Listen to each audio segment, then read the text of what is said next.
Don't turn the light out, let it burn brighter. I can see so clearly now. For every fear that's fading, another heart is waiting. It takes a man to hold things down.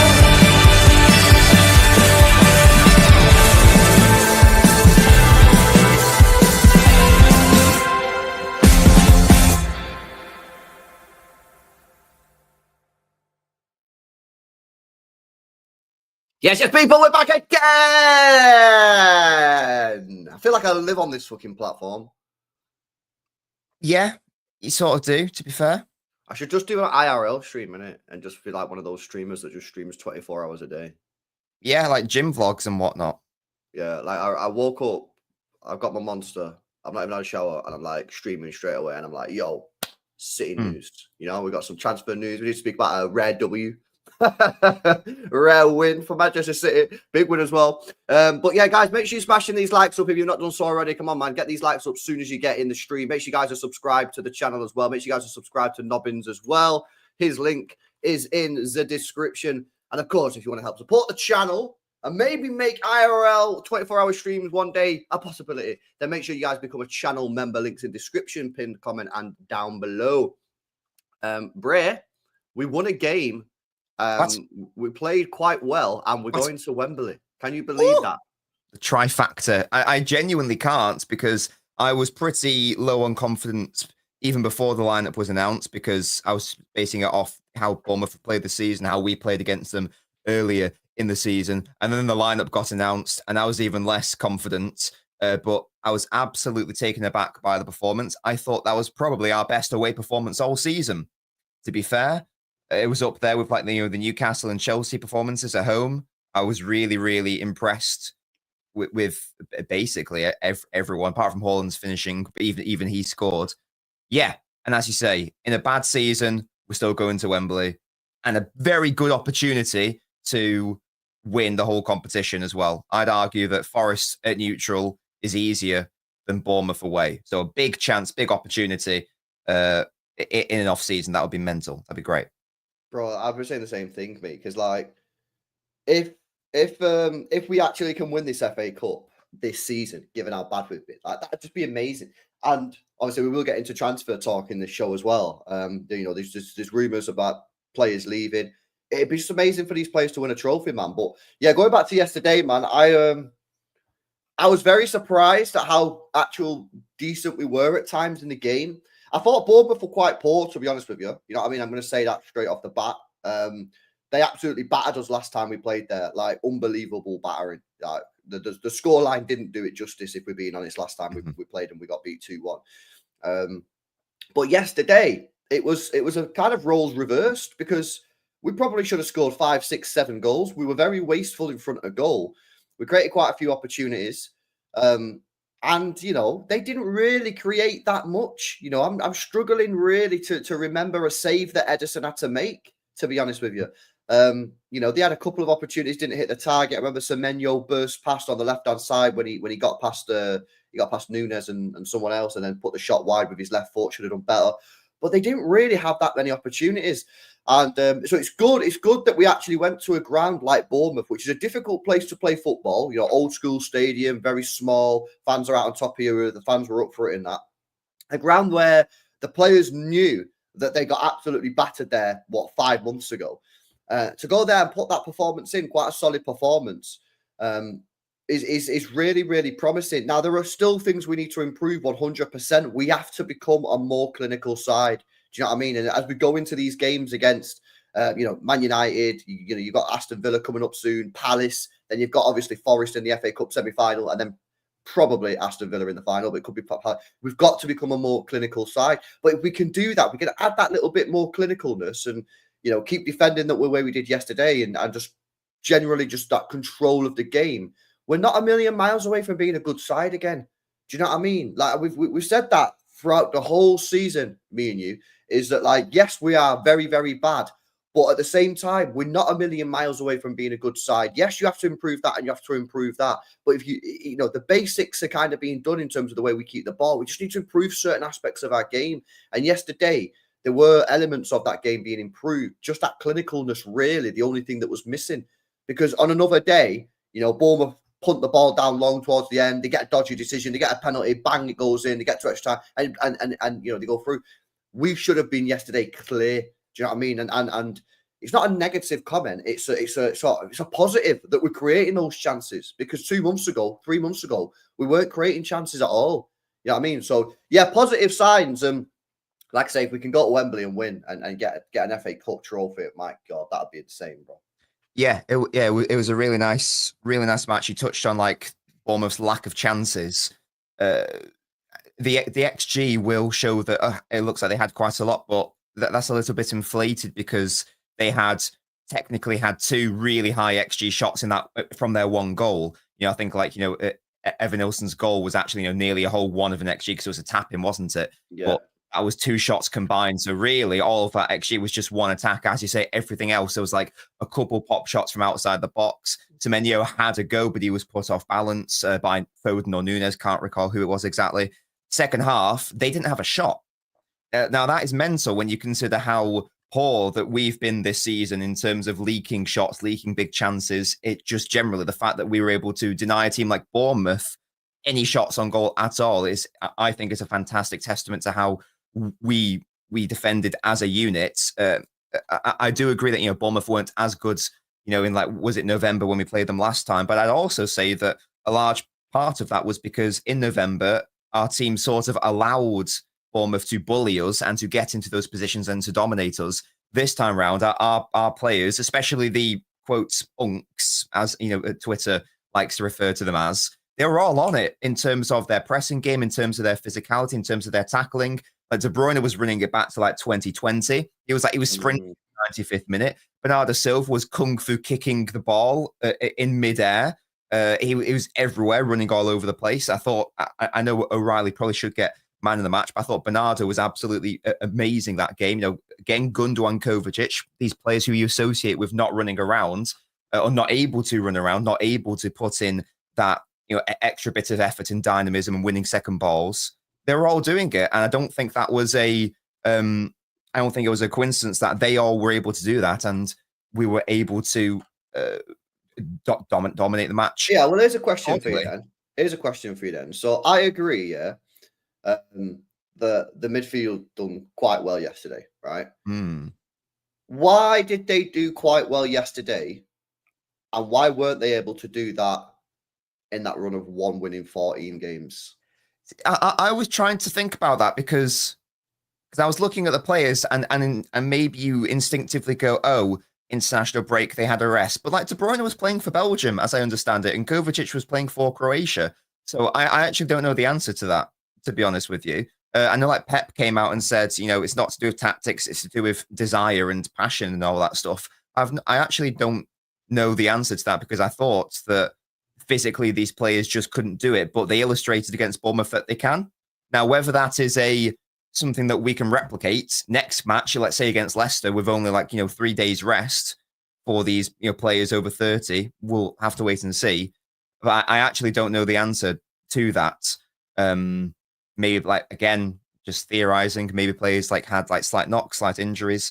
But yeah, like it's a vast contrast when let's take like, you know, Real Madrid at home. Like Kevin De Bruyne was cooked after about 20 minutes. Like he just couldn't run, could he? 95th minute, he's sprinting. So, but I surely it's not just a case of De Bruyne like couldn't be bothered or whatever. I can't believe that. Maybe there's something else going on. I'm not sure. Either way, whatever the reason is, I'm happy that we saw it yesterday.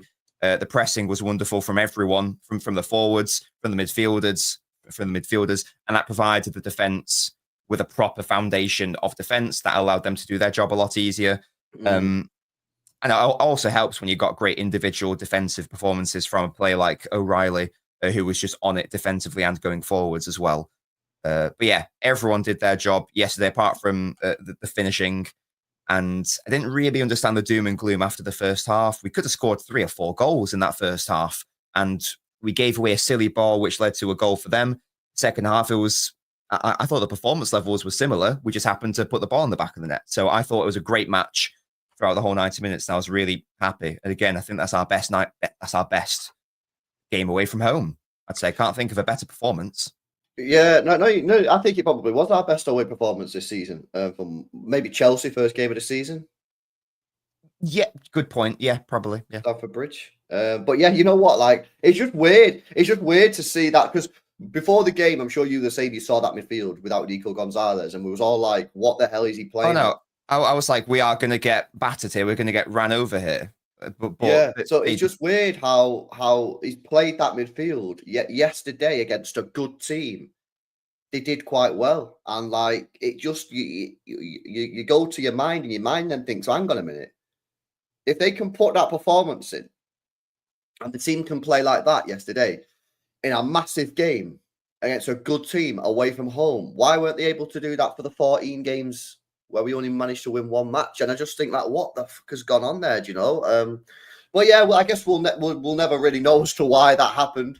Maybe we'll find out in a book or something in a couple of years' time. That's usually what happens, isn't it? When something mad happens, someone releases a book and then someone will say like, "Oh, there was a massive kickoff or something," and you'll find out. But no, it was definitely positive. What was your thoughts on Nico O'Reilly? Then you touched on him. I seen your tweet as well about he probably should get man of the match. I know you say Bernardo played well, but that impact off the bench was stunning. Pep Guardiola said after the game that Nico O'Reilly has to play in the semi-final, which is obviously kind of big news, really. So he's putting it out there. But does Nico O'Reilly need to be given a run in this team in the Premier League games? We've got Leicester coming up on Wednesday, United at the weekend. I'm looking at Nico O'Reilly's performance, and I thought it was a fantastic performance. And I'm not even going to talk about the assists here. Yeah, forget the assists for a second. I thought the way that he was tackling, the players, the Bournemouth players, the way that he went up a couple of times, he went up in physical battles against Semenyo. And I said this last night. Semenyo is a big lad. He's a strong lad. He went toe to toe with him. His physicality, his speed, his acceleration for the first goal, his composure on the ball, just keeps knocking it around. His aerial duels.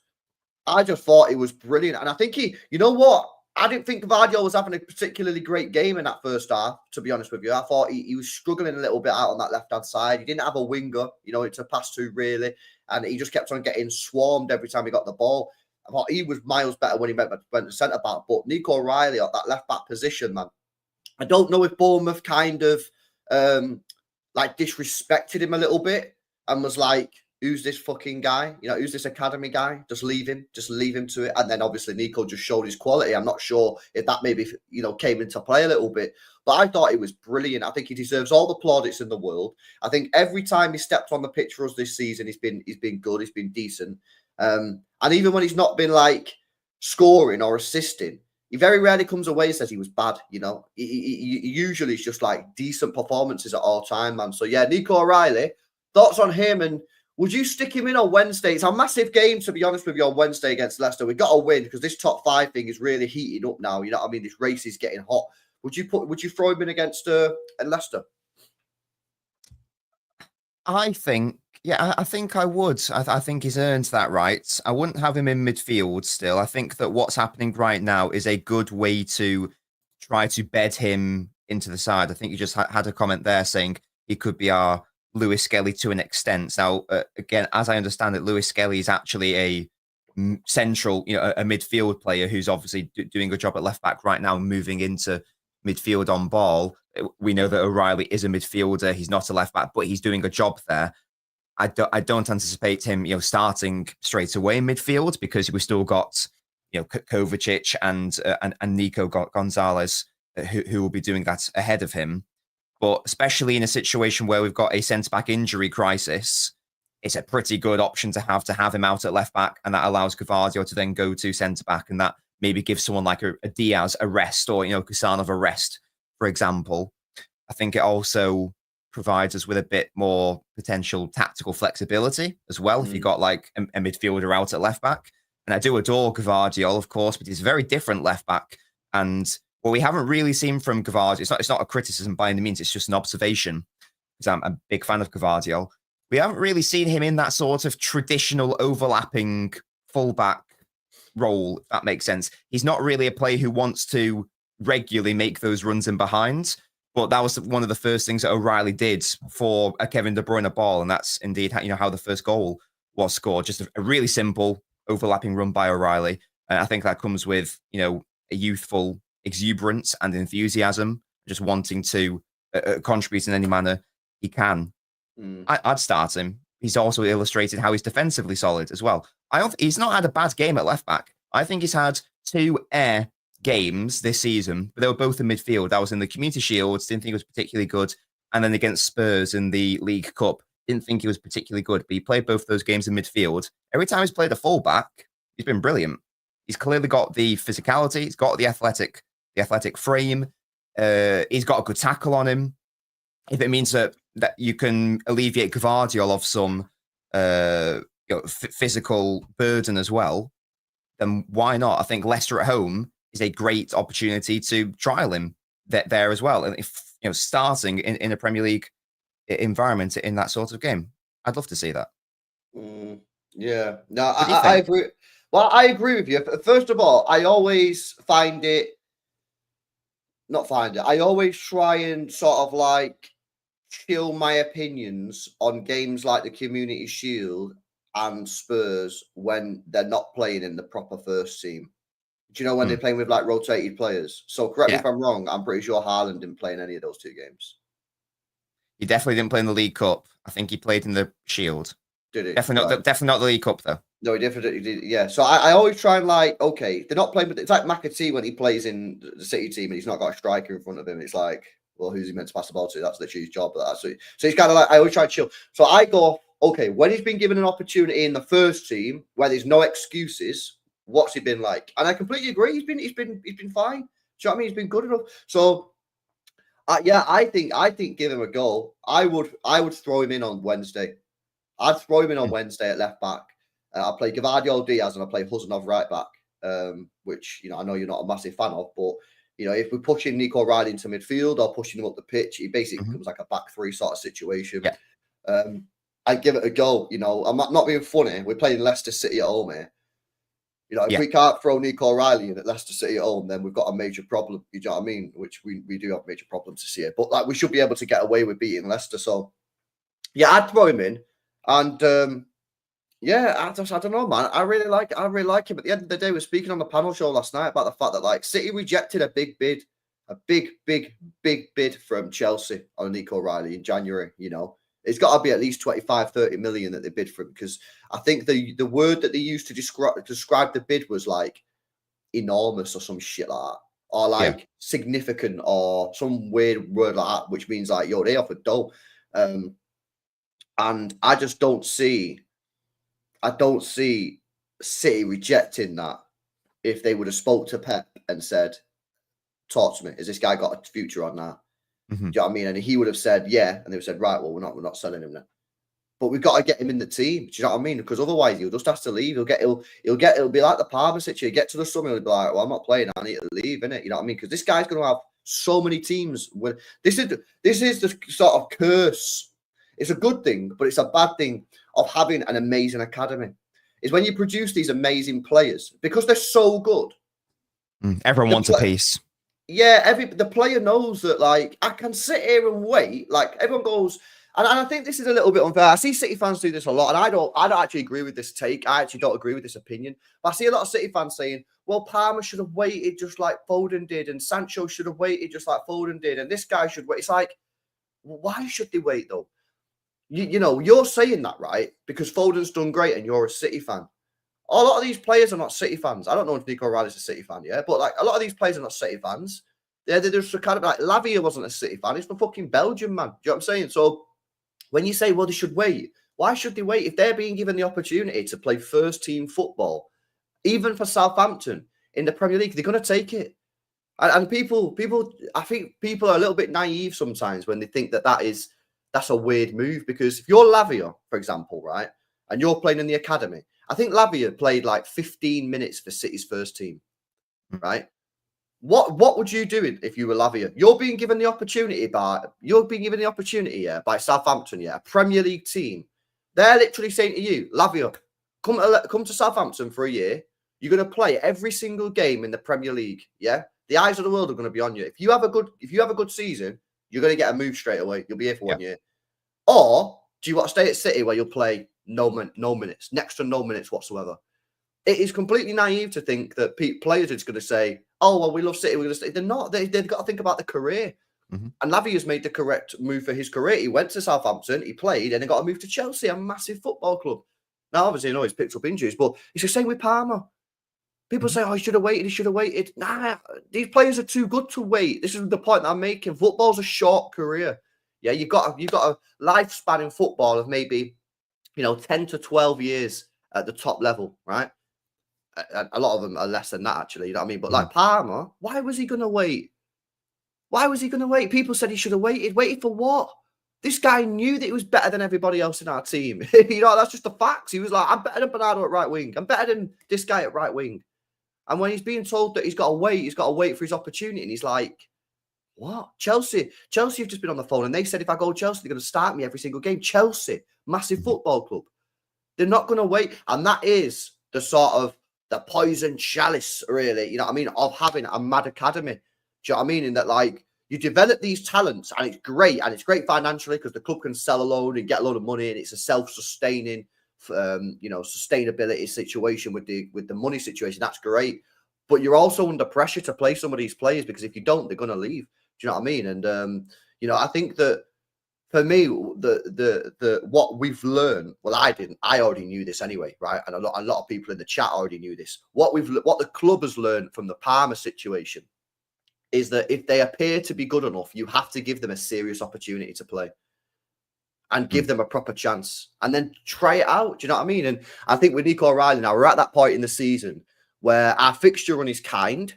Yeah, we've not got mad fixtures. I think out of everyone in the top 5 race, we've got the easiest fixtures. Give him a go and see how he gets on. Mm-hmm. And so for me, yeah, Nico O'Reilly, get him in the team and see how he does. But very impressed, very, very impressed with Nico O'Reilly. Yeah. And the good thing is, this isn't, I know we haven't really discussed McAtee, but this isn't like a McAtee situation where, his profile is desperately needed in this squad, like physically, and that, his position is desperately needed in the squad right now. The squad desperately needs and has needed all season, it's needed height, it's needed physicality, it's needed solidity. And that's what O'Reilly is offering. He's sort of like booking the trends in terms of, academy players of late who are, small in frame and more like quotes technical players, whatever. I'm not saying he's bad on the ball by any means, but you know what I mean? He's 6 foot, whatever, isn't he? And I think that's massively in his favor in terms of being able to start or feature in a City side, which is heavily lacking in that regard. And this season, certainly, I think we're going to see, hopefully that's going to be invaluable to us. And I think that his utility is going to be invaluable to someone like Pep. Now, does that mean that he's going to become a starter for City? Like a week in, week out, nailed on starter? I personally don't know if he's going to reach that level. I'd love him to, but I don't know if he's going to reach that level. But he doesn't have to. In fairness, he just has to be good enough to be, and to be fair, happy with, being a squad player, someone who doesn't necessarily start the absolute biggest games, but he's still able to get a good amount of starts in a season and contribute all over the pitch, whether it's at left back or whether it's in midfield, whether it's a 6 or an 8 or whatever. I think he's definitely good enough to be that for City, to be a solid squad player for City. Not every player from our academy has to be a nailed on starter week in, week out. It's absolutely fine for them to still be contributing as a rotational player and as a squad option. And he's demonstrating so far early in his career he's definitely good enough to be that. Long may it continue. Yeah, no, absolutely. Was there anything else that caught your eye yesterday? Tactically, formation-wise, or just an individual player's performance? Well, it was really weird because, again, when I first saw that side, my initial instinct was, okay, so clearly Bernardo's going to be on the right, Foden's going to be on the left, and we're going to have, like Kevin centrally. But like early on, for example, like De Bruyne, as soon as I saw Foden on the right, I was like, oh, okay, well, this is totally not what I thought it was going to be. And then it was Kevin on the left, like holding the whip for the opening exchanges. Anyway, I believe like I think out of possession went to like a 4-5-1 if memory serves. I was too busy. I was confused trying to figure out exactly what was going on. So that was a little bit unusual, but ultimately it worked clearly. So that was absolutely fine. Did anything else catch my eye? Not necessarily. I just think overall, I thought everyone had at least a good game. Just the finishing from Haaland wasn't good enough, and even then he scored a goal. I thought everyone played well. What did you make of Grealish? Because there was a bit of a debate last night on the panel show about Grealish. I thought he played that had one of his best cameos in 18 months. If I'm being completely honest, I thought he did really well. What I was happy, I was very happy with the sub. I thought it was the right call. I thought, to take Foden off and bring Grealish on at that point. I thought that was definitely the right call. Thought Foden played well, but it was the game state for Jack Grealish, and I thought he did his job in terms of he was brought on clearly to time waste, to draw fouls, to draw players, and to try to find others. I would have liked to have seen him shoot, at least once. I was begging for him to score a goal because everyone knows I'm a big fan of Jack. But I understand why he didn't shoot, because we were 2-1 up. It is a cup competition. We've had games this season. I think it was like against Brentford or Real Madrid where McAtee took a shot and then the other team go on the other end and score a goal. And then we're like, why didn't you just go into the corner? I thought he did his job, really well. Again, I would have liked to have seen him have a shot maybe once, but I can understand why not. Those are the perfect game states to bring a Jack Grealish on, where you're leading, you want to slow the game down, you want to frustrate the opponent, you want to draw fouls, because if the opposition's frustrated, they're going to foul more often anyway, so why not bring on a player who draws those fouls like a magnet? And in that respect, he did his job. Could have had an assist, maybe should have shot. But yeah, I was very happy with his cameo, to be honest with you. I don't really know why was there a debate, because I thought he played well with that cameo. The debate was more around like, was he just okay or was he like good? And where should there really be like praise when he's been crap for a long time? He did his job yesterday. He was clearly tasked with. He came on in the 70th minute. Clearly, the communication was just see out this win. There's 20 minutes left. Let's not do anything stupid. Get the ball, keep the ball, get fouled. If you can, create chances. And that's exactly what he did. We kept forcing the play through to him, so he had every opportunity to do that, in fairness. Like he seemed every single time we were going to the left and finding him, so we were forcing it to him, but it worked. He did his job, and he did it well. I think that's what you can say. Yeah, I thought it played well. All right, then. Well, guys, make sure you're smashing these likes up if you've not done so already, man. 450 people in the building right now. Let's get these likes up. We've only just got past 100, man. Do me a favor. Smash the like button. Don't cost you a penny. Massively help support the channel. Speaking of Grealish, Florian Plettenberg has been speaking this morning with quite a big statement, really, of what City's thoughts are, what City's plans are in the transfer market. So we know it's going to be a big summer ahead of us. Florian Plettenberg said this morning. Ilkay Gundogan, contract until 2025, although that is probably going to be extended automatically. Jack Grealish, 2027, and Kevin De Bruyne, also 2025, are all potential departures for Manchester City this summer. Gundogan's decision regarding his future could be made late in the process. Man City are planning a squad overhaul. Florian Wirtz and Hugo Larsson are two Bundesliga players City are seriously considering. Where do you stand on how many players we can get rid of this summer? Because I'm quite sort of like ruthless with it. I'll get rid of fucking loads of players. I don't really care. I want the players that are no longer good enough. I want gone, and I want new players in. And I don't really care how many that is. I want quality over, doing the process like over 2 years, 3 years, whatever. Are you a little bit more sort of, we can't really get rid of too many players at once sort of situation? Or are you just like, we got to get rid of the players that are not good enough, regardless of how many that is?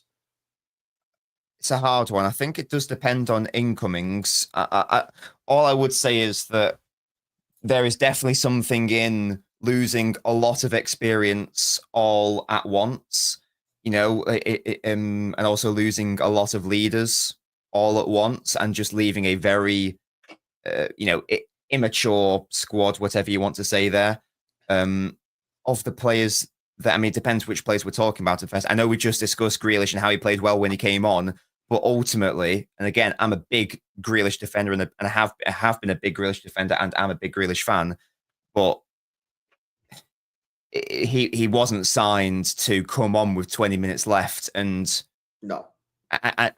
see the victory over. I still wouldn't start Grealish because I don't think that he's that sort of player right now for City. I think he's the sort of player where you bring him on, you hold on to a lead. I don't know if I want to see him start, to be honest with you. And that in itself is the fact that I'm even questioning that, and I'm a big Grealish fan, that's a problem. So I think Grealish is someone that you put on that chopping block.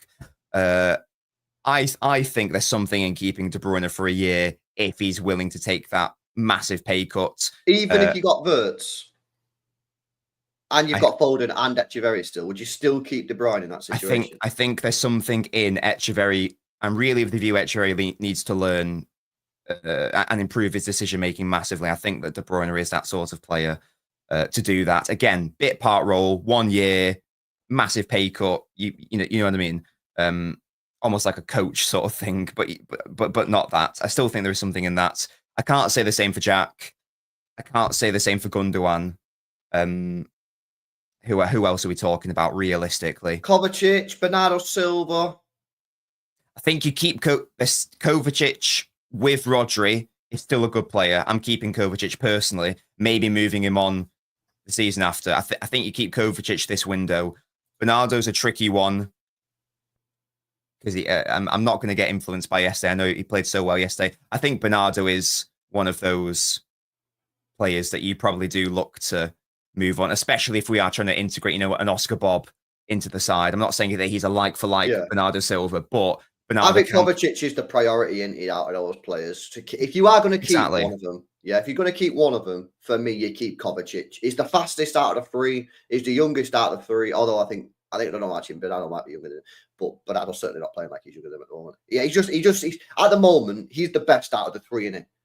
So if you want to keep one, you keep Kovacic. Yeah, and you move Bernardo on, you move Gundogan on. Yeah, I mean, by the way, on big money. Bernardo's on 300 grand a week.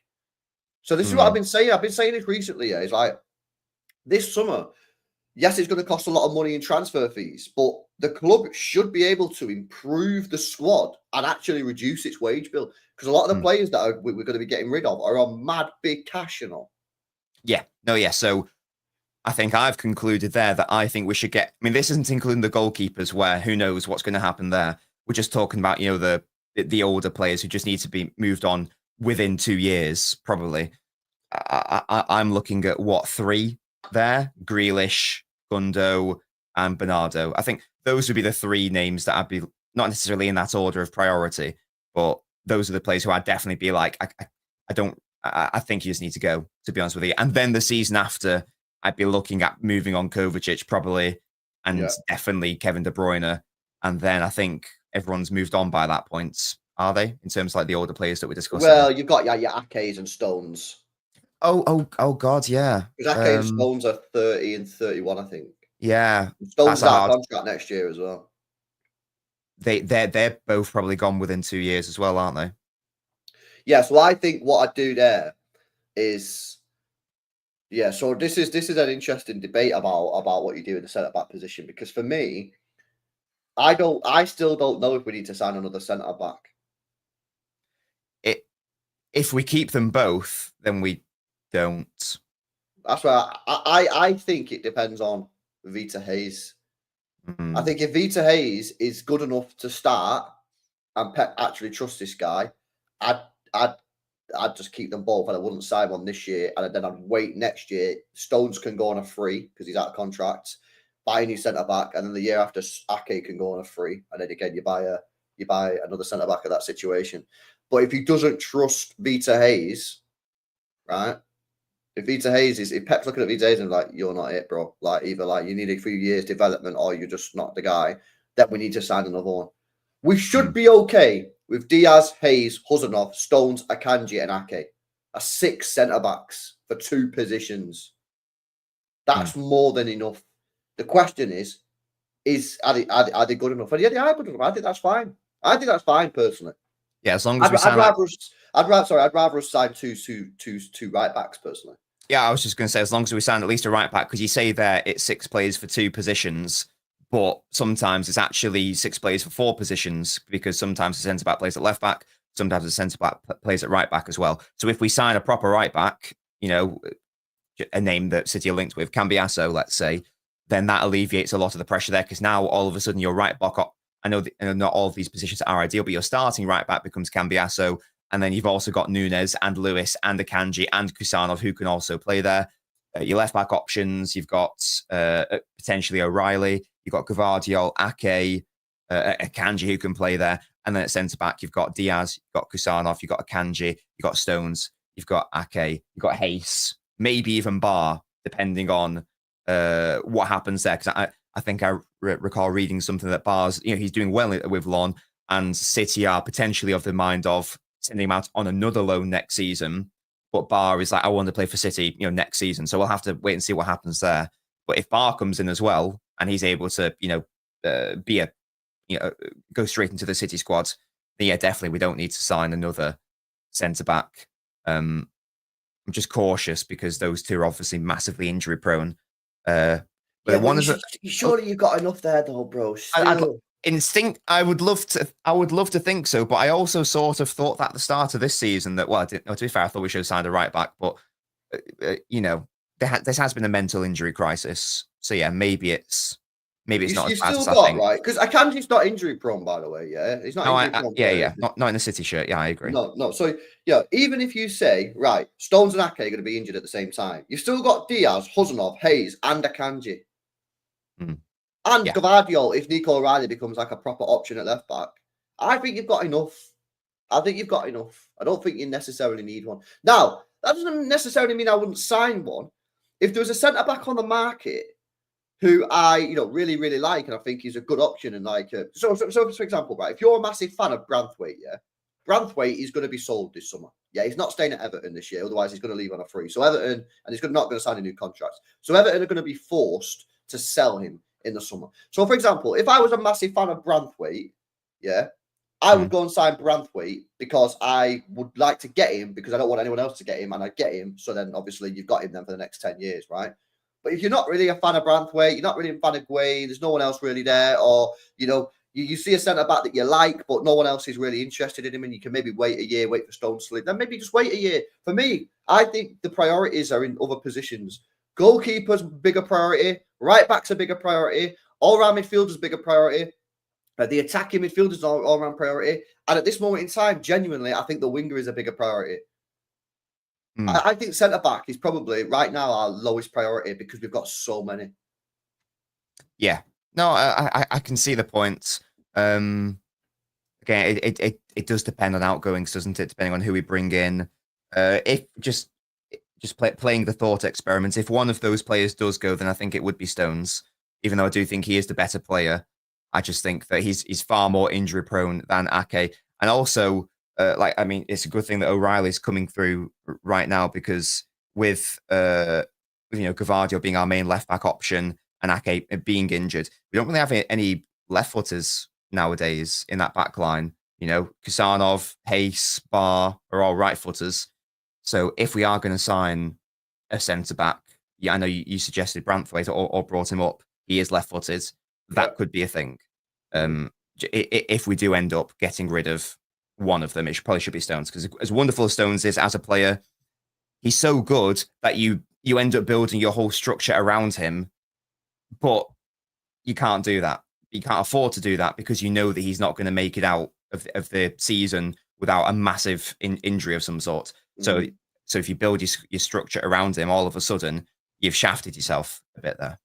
Yeah. Also, if you are going to sell one of them, then Stones would get you cash. Whereas if you sold Ake, you would get cash, but then you're not going to give Stones a new contract in it. So then you lose Stones on a free next year. Whereas if you sold Stones this summer, then you're getting some money, right? And then next year you could sell Ake and get some money. Yeah, so you're getting money for the players. Not that that should really care. We've got loads of money to spend, but I'm just saying from a business point of view as well. It probably just makes sense to sell Stones in front of Ake. But it is a shame when it comes to Stones because he's such a good player, man. Like I genuinely think, right, based off pure quality, he might be the best defender I've seen at City, better than Company. Well, yeah. Well, I mean, his injuries have just killed him.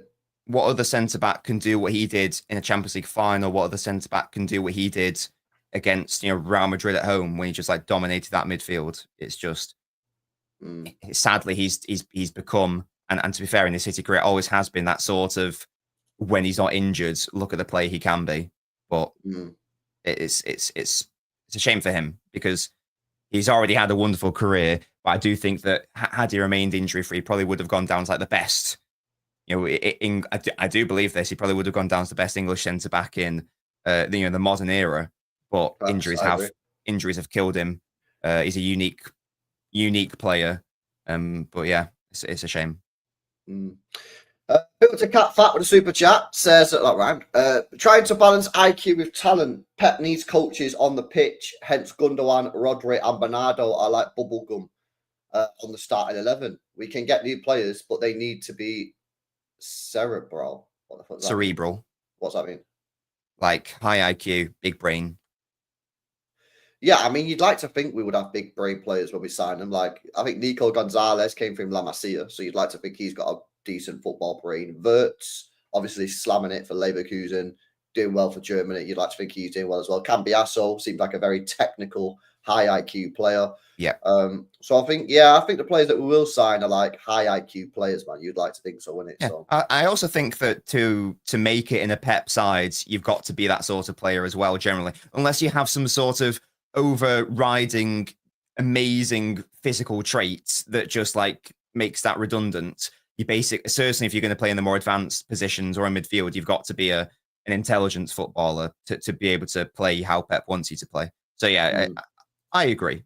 I'd like to think that we will be, bringing in that sort of player to match what we already have. Yeah, agree.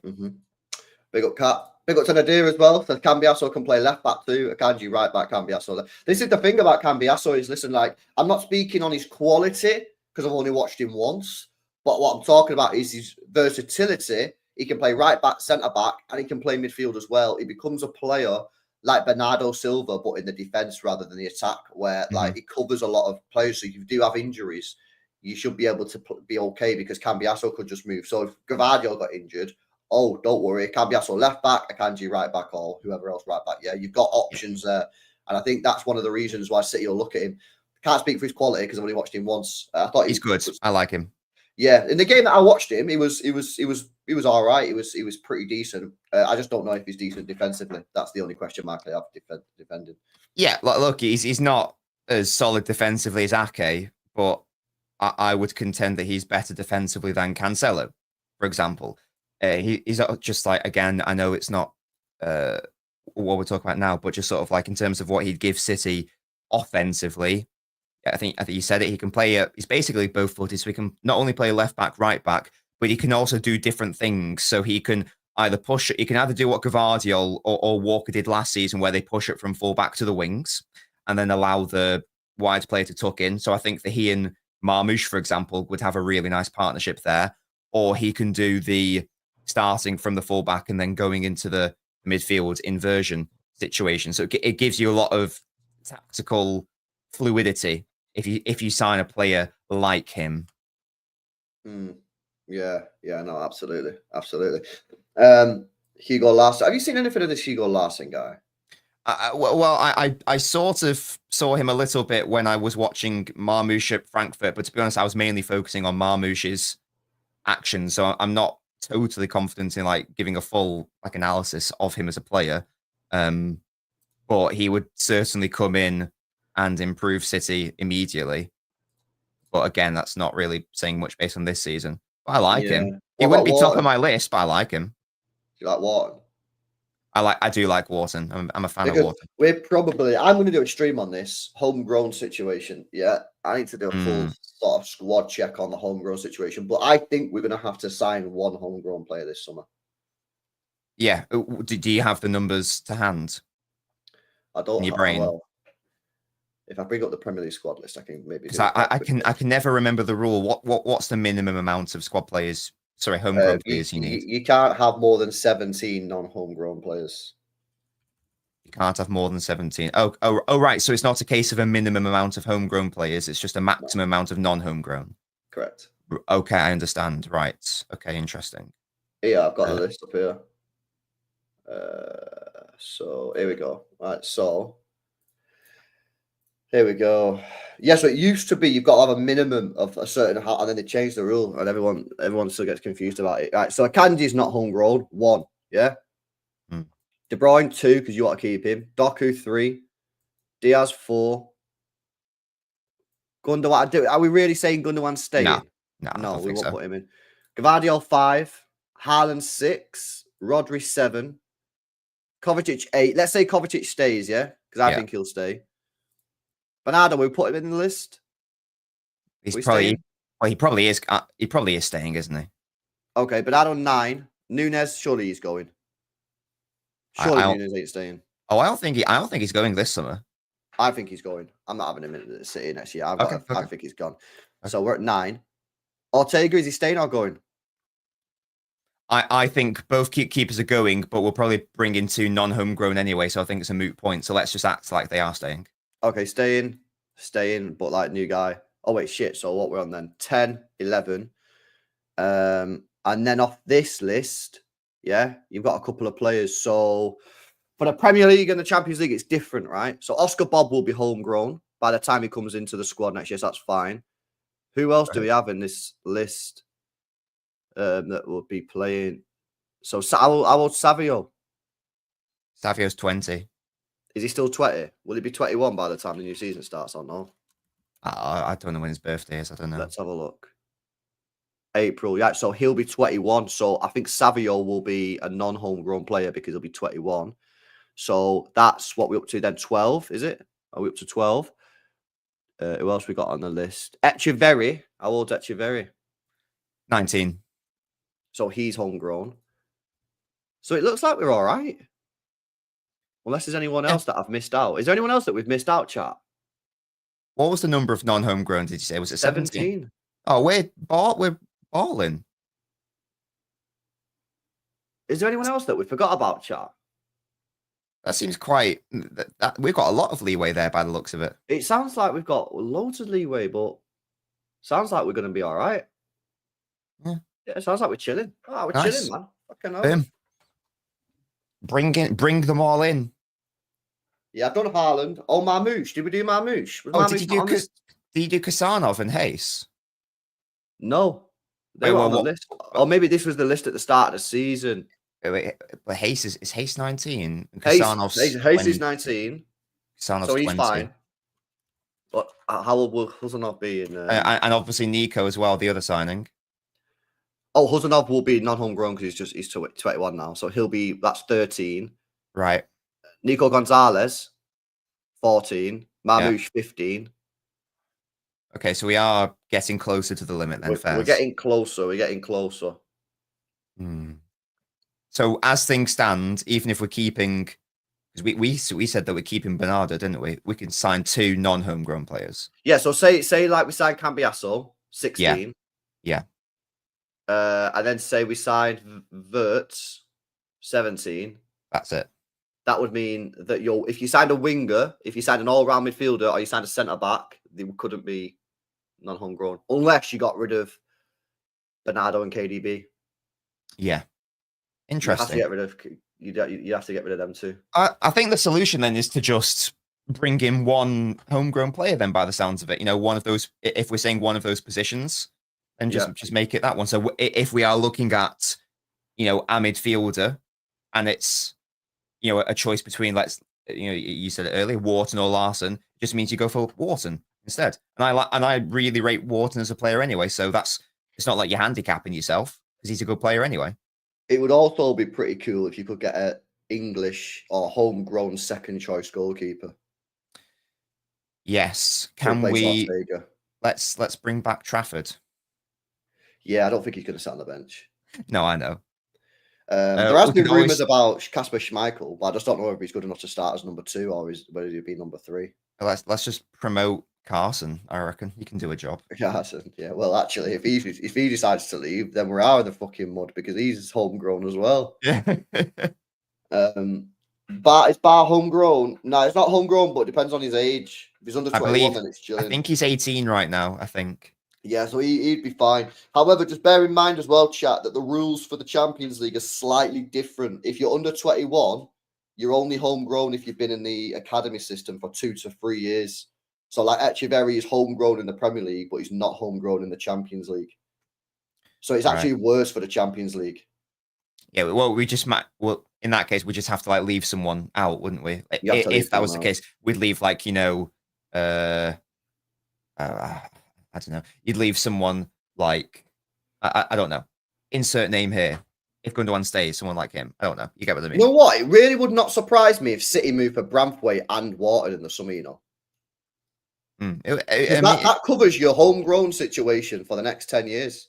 It would sort of make sense from a, what positions might we need situation, and they're both good players. They're not sort of like, absolute top tier world class players, but I do think they are very good. And I do think that they would improve City. They are sort of what we need. We do need more left footers in defence. We do need more deeper midfielders who can pass. That's what they are, to be fair. Yeah, absolutely. Oh, yeah, City were interested. Do you remember that link that we got to that Salford City goalkeeper? Oh, no, I don't. No. Yeah, we were linked with us. Was he going to be the backup? Was that the idea? I don't know if he's going to be the backup or the third choice, but we were linked with... is that what his name is, MH? Yeah, Matty Young. I think that's his name, I think that's actually his name. Yeah, we were linked with him. The guy who played against us in the FA Cup.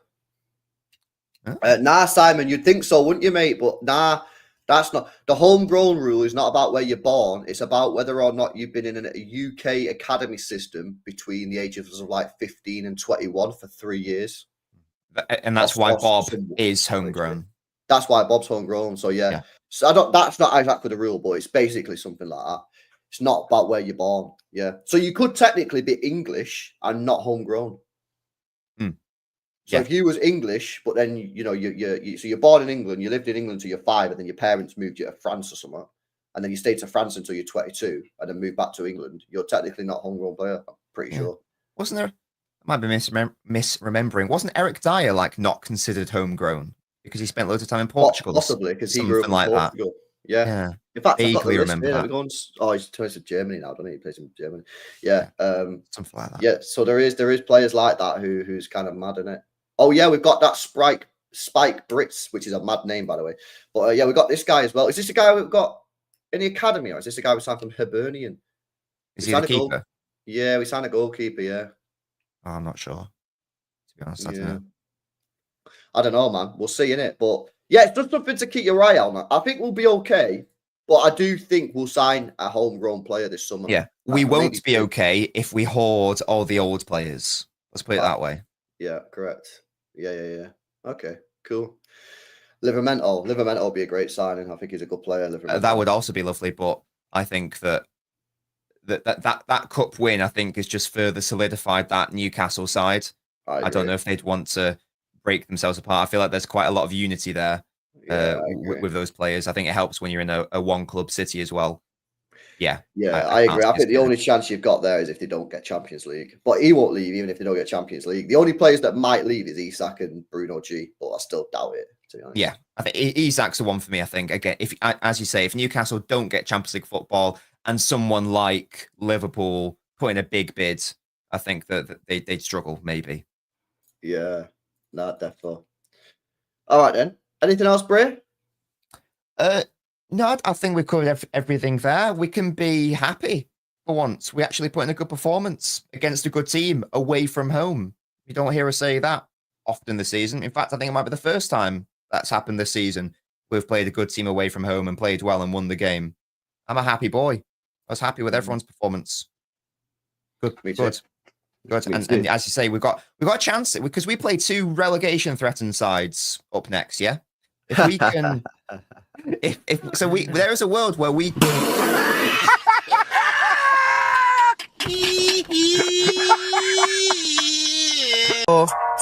That one there was a violation. Personally, I wouldn't have it. And if So, and then after that, we play Palace at home, don't we? We could win 4 in a row. There's a big chance that we could win 4 matches in a row here. Bournemouth, Leicester, United, I know it's away, and then Palace at home. That's big. Going into the Villa game at home, that's big momentum potentially. Yeah. Nah, 100%. Like, we got to win these next 2 games. Like, it's getting serious now. It's getting serious. Like, you heard me before the international break. I was like, "Oh, a point here against Brighton would not be the worst point in the world." We got the point. That stops now. Points are not good enough now. We need to win football matches if we want top 5. So Wednesday, Leicester City, win. United at the weekend, win. We've got to win those 2 games, yeah. Because I'm telling you now, yeah, we're getting beat off of Villa, mate. Sorry. Yeah, I've got the negative gene on the Villa game, yeah. Palace is going to be tough as well. Yeah, we've got to beat these next 2. If we win these next 2 games, puts us in a good position. Yeah, and we need to build up a bit of fucking confidence, man, and a bit of momentum. Fuck me. What's our most wins in a row this season? Beginning of the season, wasn't it? It can't be more than 3, sure. In all comps, to be fair, it might be more, including like those easy early Champions League games. Maybe I reckon it was right at the start of the season because we won the first 3 Premier League games, didn't we? Yeah, maybe there was like was there a Champions League game thrown in there maybe as well? I don't know. Fixtures by date. Let me have a look. I'm going to say 5. I reckon we won 5 at the start of the season. 1, 2, 3, 4. Then we drew to Inter Milan. 1, 2, 3, 4, 5. There we go. We went on a 5-match winning streak. Slavia Bratislava, Fulham, Wolves, Sparta Prague, Southampton. And then that's funny enough. That's when it ended, and that's when the run started against Spurs. Fuck. We're currently on a 1-match winning streak. Damn. Yeah, our biggest runs this year are 5 matches and 4 matches. We've done a 3, we've done a 5, we've done a 4, we've done a 3. There was a similar thing last season. That before that run where we won, was it 10 in a row?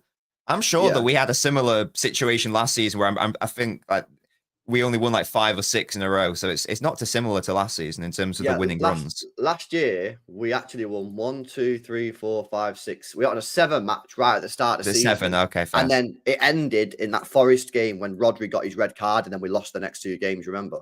Yeah. So it's not too dissimilar, to be fair. Yeah, then we did a 5. Then we've done a 1, 2, 3, 4, 5, 6, 7, 8, 9, 10, 11. Was that the end of the season? No, that was a midway. Oh, I'm misremembering then. Maybe I'm just thinking of the league. Yeah, I'm misremembering horribly. Ignore me. Yeah, there was a couple of decent streaks last year. But yeah, this year we've not had any decent ones. So yeah, L. All right, Embray. Well, thanks for jumping on again. Of course. On the Elbins episodes. Anything coming up? You didn't do a post-mortem last night, so have you got anything coming up this week? No, I'm going to go do some... the actually very video is basically done. I'm sort of waiting for him to feature before I drop it, because I could technically probably drop it right now. But I sort of wanted to wait for him to at least get some minutes for City. But that might not be happening. So I'll see. If he doesn't feature against like Leicester at all, then I'll sack it off and I'll go back and re-record a segment and then do that. I wanted to wait for him to feature a little bit. Yeah, no, I hear it. Build up the excitement and the no, I hear it, man. All right then. Big up to you guys in the chat. Make sure you guys are smashing the likes up. Over 560 people locked in for this episode. Remember, we do these Elbins episodes, me and Nobbins, every Monday at 11 a.m. UK time. So make sure you're getting on this and become part of the Elbins clan. Smash a like on the stream if you've not done so already. Make sure you guys are subscribed to the channel as well if you're new. Shout out Cat Fat, Nadir, and LB for the super chats. I'll raid you over to Saeed with midday live. And I'll be back tonight. Hopefully, I'm on with Hugh, but he's not responded to my message. So I don't know if he's available, but I'll message him again and see if Hugh can do it tonight. So yeah, big up to you guys. Smash the likes, and we'll see you in the next one. Peace out.